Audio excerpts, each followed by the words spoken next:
மனிதர்கள் தான் வித்தியாசமான உயிரினமே. இப்ப இந்த உலகத்தில் உள்ள விலங்குகள், பறவைகள், மீன்கள் எல்லாமே ஒற்றுமையா ஒன்னாதான் வாழும். அது இனத்து கூட அது ஒற்றுமையா ஒன்னாதான் இருக்கும். அதுதான் இயற்கை. ஆனா இந்த மனுஷங்க மட்டும் பிரிஞ்சு பிரிஞ்சு வாழ்றோம். யாரு கூட யாருமே ஒத்துமையா இருக்கிறதே இல்லை. மதத்தால பிரிஞ்சிருக்கோம், கலரால பிரிஞ்சிருக்கோம், மொழியால பிரிஞ்சிருக்கோம், ஜாதியால பிரிஞ்சிருக்கோம். இப்ப விலங்குகளை உதாரணத்துக்கு எடுத்துக்கிட்டீங்கன்னா, சிங்கம் நான்வெஜ் தான் சாப்பிடும், மான் வெஜ் தான் சாப்பிடும்.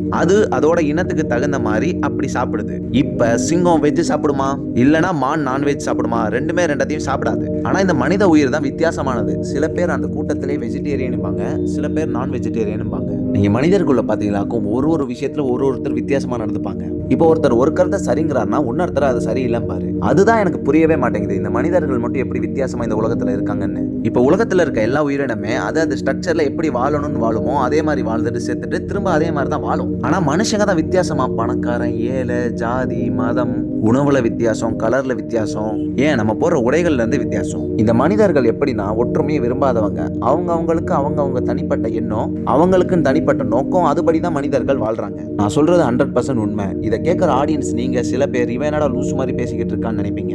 இதே சில பேர் ஆமா இவர் கரெக்டா தான் பேசுறாருன்னு நினைப்பீங்க. இதை தான் நான் சொல்ல வரேன். இந்த மனிதர்களுக்குள்ள ஒற்றுமைங்கிறதே கிடையாது.